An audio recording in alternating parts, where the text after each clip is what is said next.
அரங்கம் நிறைய கூடியிருக்கின்ற விடுதலை சிறுத்தைகளே, இந்த அரங்கிலே விடுதலை சிறுத்தைகள் கட்சி வழங்கும் விருதுகளை பெற்று நம்மை பெருமைப்படுத்தி இருக்கிற திரைக்கலைஞர் பிரகாஷ் ராஜ், தோழர் முத்தரசன், தோழர் அருள்மொழி, ஐயா எஸ்ரா சர்க்குணம் அவர்கள், திரு அன்பு சகோதரர் சிக்கந்தர், இங்கே வர இயலாமல் இந்த விருதை பெற்றிருக்கின்ற பேராசிரியர் ராஜ் கௌதமன், தொல்லியல் அறிஞர் திரு சுப்பராயலு ஆகிய அனைத்து சான்றோர் பெருமக்களுக்கும் இந்த விருதுகளை வழங்கி சிறப்பித்திருக்கின்ற, சிறப்புரையாற்ற இருக்கின்ற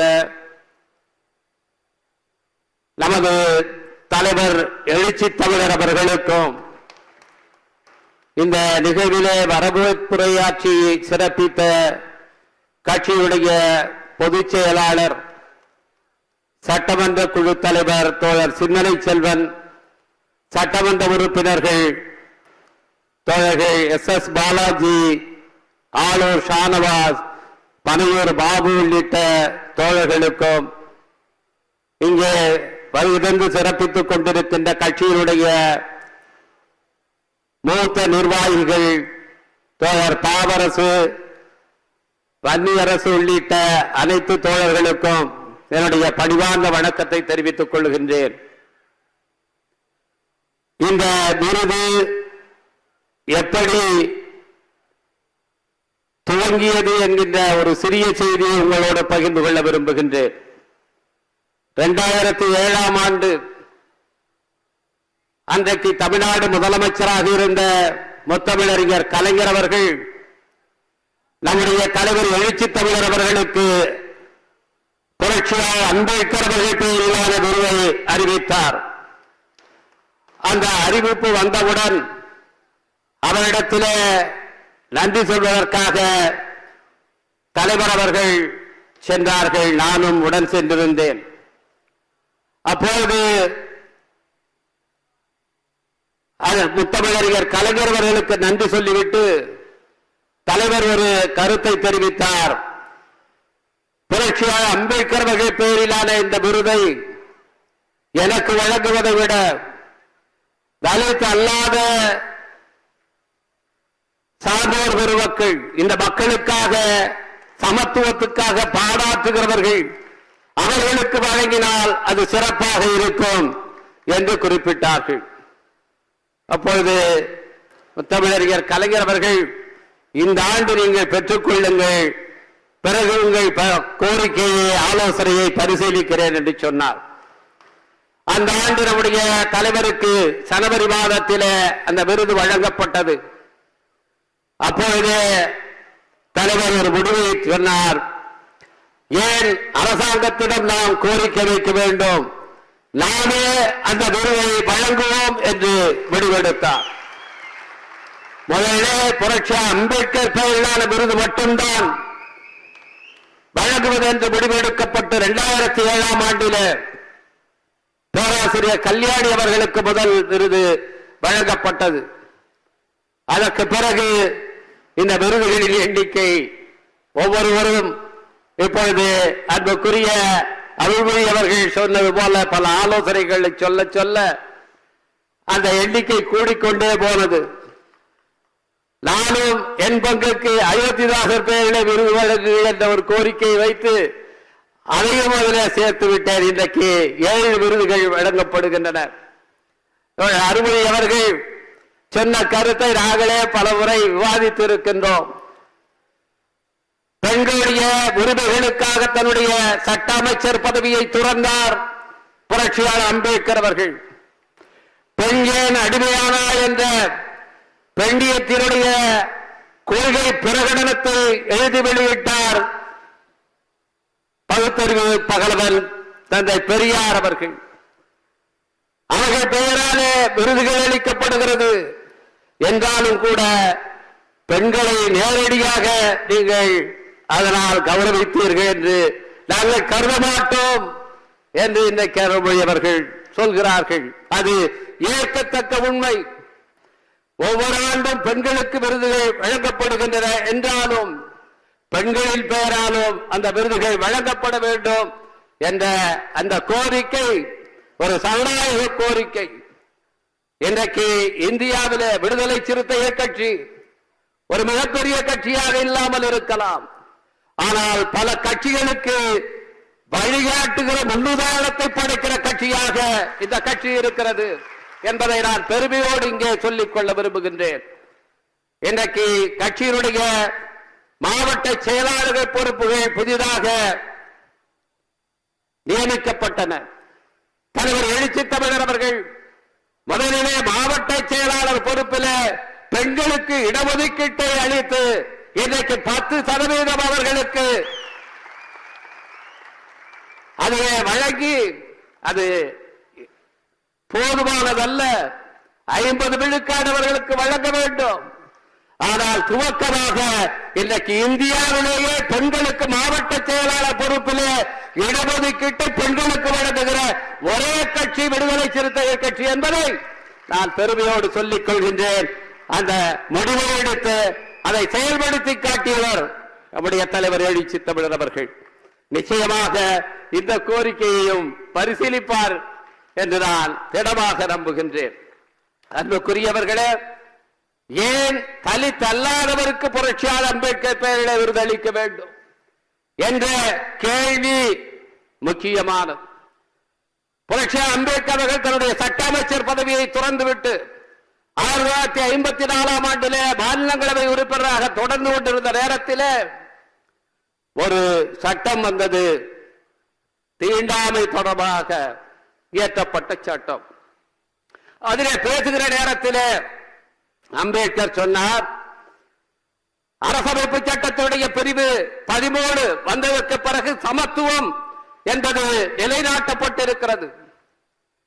அதற்கு மாறாக எந்த சட்டம் இருந்தாலும் நடைமுறை இருந்தாலும் அது இனிமேல் செல்லாது என்று அறிவிக்கப்பட்டிருக்கிறது. அப்படி அறிவிக்கப்பட்டு விட்டதாலேயே இதற்கு முன்பு சமத்துவத்துக்கு எதிராக இருந்த சட்டங்கள் செல்லாமல் போய்விட்டன என்று நாம் சும்மா இருந்துவிடக் கூடாது. நான் சட்ட அமைச்சராக இருந்த போது எந்தெந்த சட்டங்கள் எல்லாம் அப்படி சமத்துவத்துக்கு எதிரான அந்த சட்ட பிரிவு 13க்கு எதிராக இருந்தனவோ அவற்றையெல்லாம் அடையாளம் கண்டு அவற்றையெல்லாம் நான் நீக்கினேன், அவற்றை செல்லாது என்று அறிவித்தேன். இன்னும் சில சட்டங்கள் இருக்கின்றன. 1816 ஆண்டிலே சென்னை மாகாணத்தில் உருவாக்கப்பட்ட சட்டம், அதுதான் ஒருவர் ஒரு குற்றம் செய்தால் அவர் எந்த சாதி என்று பார்த்து அதற்கேற்ப தண்டனை வழங்குகிற சட்டம். இந்தியாவில் வேறு எங்கோ அப்படி இல்லை. அது சட்டமாகவே இங்கே இருந்தது. பிரிட்டிஷ் ஆட்சி காலத்தில் 1816 ஆண்டில் இயற்றப்பட்ட அந்த சட்டம், தாழ்த்தப்பட்ட சமூகத்தை சேர்ந்தவர்கள் ஒரு குற்றம் செய்துவிட்டால், ஒரு தவறு செய்துவிட்டால் அவர்களை தொழுக்கட்டையிலே போட்டு பூட்ட வேண்டும். ஆனால் அதே குற்றத்தை மற்ற சமூகத்தவர் செய்தால் அந்த தண்டனை கிடையாது. இந்த தொழுக்கட்டை தண்டனையை ஒழிக்க வேண்டும் என்று அயோத்திநாத பண்டிதர் பலமுறை தன்னுடைய தமிழ்நாட்டிலே வாதாடி இருக்கிறார், போராடி இருக்கிறார். அந்த சட்டம் நீக்கப்படவில்லை. இந்தியா சுதந்திரம் அடைந்தோம், நீக்கப்படாமல் தொடர்ந்தது. எப்படி கிரிமினல் ட்ரைப்ஸ் ஆக்ட் குற்றப்பரமுறை சட்டம் தொடர்ந்ததோ அதுபோல தொடர்ந்தது. அதை நீக்க வேண்டும் என்று 1954 சுட்டி காட்டி அதை நீக்க செய்தவர் புரட்சியாளர் அம்பேத்கர் அவர்கள். அது ஏன் நீக்கப்படாமல் இருந்தது? ஒரு சமூகத்தினருக்கு ஒரு தவறு இழைக்கப்படும் போது, அவர்களுக்கு மட்டும் அநீதி இழைக்கப்படும் போது மற்றவர்கள் ஏன் பார்த்து கொண்டிருந்தார்கள், வேடிக்கை பார்த்தார்கள், அதற்கு எதிராக குரல் எழுப்பாமல் இருந்தார்கள்? அவர்களுடைய மனசாட்சி ஏன் உறங்கிக் கொண்டிருந்தது? அதை தட்டி உதுப்ப வேண்டிய தேவை இருக்கிறது. அப்படி மனசாட்சி விழிப்படைந்து நம்முடைய கலைக்கலைஞர் பிரகாஷ் ராஜ் அவர்களைப் போல, இங்கே மேடையிலே இருக்கிற பெருமக்களைப் போல மனசாட்சியின் குரலை செவிமடுத்து நீதிக்காக போராட முன்வருகிறவர்கள், வாதாட முன்வருவர்களை நாம் அங்கீகரிக்க வேண்டும். அதற்காகத்தான் நம்முடைய தலைவர் எழுச்சி தமிழர் அவர்கள் இந்த அம்பேத்கர் சுடர் விருதை உருவாக்கி தொடர்ச்சியாக இன்றைக்கு 2024 ஆண்டு வரை தலித் அல்லாத சமூகத்தினருக்கு அதை வழங்கி வருகின்றார்கள். இன்றைக்கும் என்ன நடக்கிறது? ஒரு நீதி அரசர் ஒரு தீர்ப்பு அளிக்கிறார். இப்பொழுது நாட்டிலே பிராமணர்கள் சாப்பிட்டு போட்ட எச்சியல் இலையில பட்டியல் சமூகத்து மக்கள் மற்ற பிற்படுத்தப்பட்ட மக்கள் போய் படுத்து உருள வேண்டும். அப்படி உருண்டால் உங்களுக்கு புண்ணியம் கிடைக்கும் என்ற ஒரு நடைமுறை இந்த நாட்டில் இருந்தது. 2015 ஆண்டுல நீதியரசராக இருந்த திரு மணிக்குமார் அவர்களும் இன்னொரு நீதியரசரும் சேர்ந்த அமர்வு அது தொடர்பான வழக்கிலே தீர்ப்பளித்து அந்த நடைமுறையை ரத்து செய்தார்கள், தடை செய்தார்கள். இன்றைக்கு மீண்டும் அது அடிப்படை உரிமை. அப்படி புரள்வது ஒருவருடைய அடிப்படை உரிமை. அது மதத்தினுடைய அங்கமாக இருக்கிறது. எனவே அந்த முறையை திரும்பவும் நடைமுறைப்படுத்த வேண்டும் என்று சொல்லி மீண்டும் இதே தமிழ்நாட்டிலே எச்சில் இலைகளே பிராமணர்கள் சாப்பிட்டு விட்டு போட்ட எச்சில் இலைகளே மற்றவர்கள் படுத்து புரள வேண்டும் என்று நீதி அரசர் இன்றைக்கு தீர்ப்பளிக்கிறார். அண்மையிலே மோகன் கோபால் என்கிற மிக புகழ்பெற்ற வழக்கறிஞர் ஒரு கருத்தை தெரிவித்தார். அரசமைப்பு சட்டத்தை ஒழித்து விடுவார்கள் என்று நாம் சொல்லுகிறோம், அதை ஏதோ அழித்து விட்டு வேற ஒன்றே கொண்டு வருவார்கள் என்று நாம் எதிர்பார்த்துக் கொண்டிருக்க வேண்டாம். அரசமைப்பு சட்டத்தை அவர் ஒழிப்பார்கள். எப்படி ஒழிப்பார்கள் என்றால் அந்த சட்டத்திற்கு வேறு விதமான வியாக்கியானங்களை சொல்லுவதன் மூலம், அதை வேறு விதமாக இன்டர்பிரேட் பண்ணுவதன் மூலமாக அரசமைப்பு சட்டத்தை ஒழிப்பார்கள் என்று எச்சரித்தார். இன்றைக்கு எந்த பிரிவு 13 அடிப்படையில் புரட்சி அம்பேத்கர் வாதிட்டாரோ, எந்த அரசமைப்பு சட்டத்தின் மூலமாக இந்த நாட்டிலே அனைவரும் சமம் என்று ஆக்கினாரோ, அரசியல் சமத்துவத்தை உருவாக்கினாரோ, அந்த அரசமைப்பு சட்டத்தினுடைய அடிப்படை உரிமைகள் என்கின்ற விதியையே பயன்படுத்தி இந்த நீதியரசர் இன்றைக்கு இந்த தீர்ப்பை வழங்குகிறார். எவ்வளவு பெரிய ஆபத்தான நிலையில இந்த நாடு இருக்கிறது.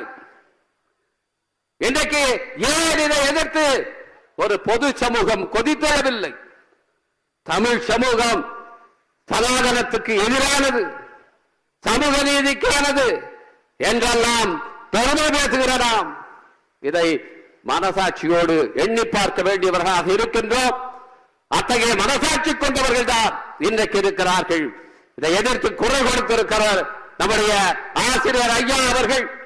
என்றைக்கும் சமூக நீதிக்கு எதிரான ஒரு செயல் நடைபெறுவது என்றால் முதலிலே கண்டித்து குரல் எழுப்புகிற இடமாக பெரியார் திடல் இன்றைக்கும் இருக்கிறது. அது நமக்கு மகிழ்ச்சி. ஆனாலும் எல்லோருமே எதிர்த்து பேச வேண்டிய நேரம் இது. இதிலே நாம் மௌனம் காக்க கூடாது. அதைத்தான் வெளிப்புற பேசுகிற நம்முடைய திரைக்கலைஞர் பிரகாஷ் ராஜ் அவர்கள் இன்றைக்கு நமக்கெல்லாம் சொல்லிக் கொண்டிருக்கின்றார். அவர் கட்சியைச் சேர்ந்தவர் இல்லை, ஆனால் எடுத்திருக்கிற அந்த நிலைப்பாடு ஒரு அரசியல் பாதியுடைய நிலைப்பாட்டை விட துணிச்சலானது. அதனால்தான் நம்முடைய தலைவர் அவர்கள் இந்த ஆண்டு அவரை தேர்ந்தெடுக்க வேண்டும் என்று சொன்னார்கள். எனவே அத்தகைய மகத்தான ஆளுமைகள், மனசாட்சியை உள்ள ஆளுமைகள், சமத்துவத்துக்காக குரல் கொடுக்கிற ஆளுமைகள், அவர்களை இங்கே நாம் பெருமைப்படுத்தி விடுதலை சிறுத்தைகள் பெருமை கொண்டிருக்கின்றோம். அவர்களுக்கெல்லாம் என்னுடைய வாழ்த்துக்களை, பாராட்டுக்களை, வணக்கங்களை தெரிவித்து எனக்கு பேச வாய்ப்பளித்த தலைவர் எழுச்சி தமிழர் அவர்களுக்கு நன்றி கூறி அமைகிறேன். வணக்கம்.